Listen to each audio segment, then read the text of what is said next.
we're excited, man. Couldn't be any more happier or grateful for what we got going on. And tonight marks the start of a big tour for you guys as well, doesn't it?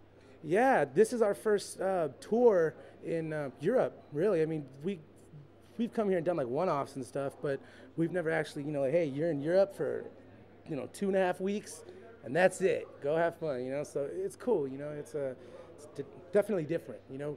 We just got off a similar run like this, but in South America, and that was rad too. So, you know, I'm only expecting this to be better, you know, and it usually just keeps getting better for us. We're here at Under the Bridge. I mean, we're surrounded by rock royalty, aren't we, around the walls? Any pictures of people that have inspired you as artists? Oh, yeah, like Stuart Copeland, John Bonham, Ginger Baker, Keith Moon. Those are all like real big influences for me, drumming-wise. So. Who have we got here? UB40, and those guys are a big inspiration to us. We like to capture things live and on tape too, basically because of their album Signing Off. It's one of the all-time top hits in my juke for sure. I always listen to that stuff. It's just great. You know, you can't beat that live authentic feel of the tape. It just really breathes. Great musicians too.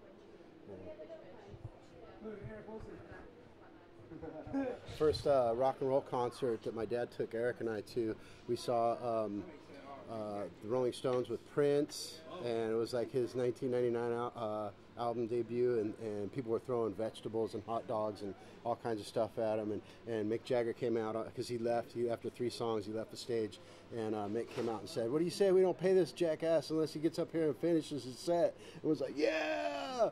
And it was a rad show. They played with Jay Giles Band and George Thorogood and the Delaware Destroyers, and I never heard of him before, but that guy rocked the rock. That guy does the rock and roll rock.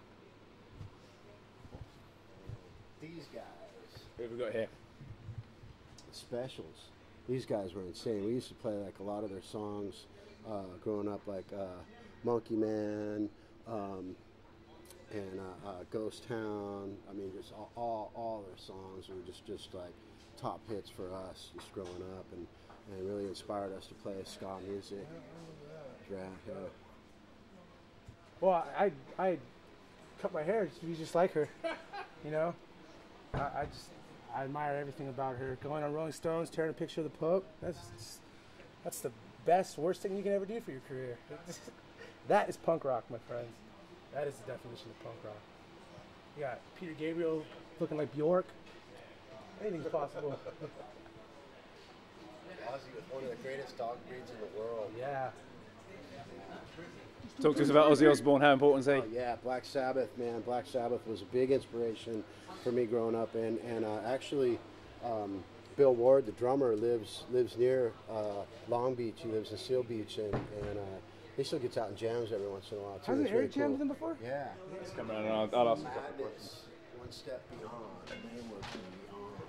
So let's have a look at that picture. You talked about Madness. How big an inspiration were they for you guys? Huge. I remember when MTV first started up, and One Step Beyond was like my favorite video, and I was just like, oh, yeah.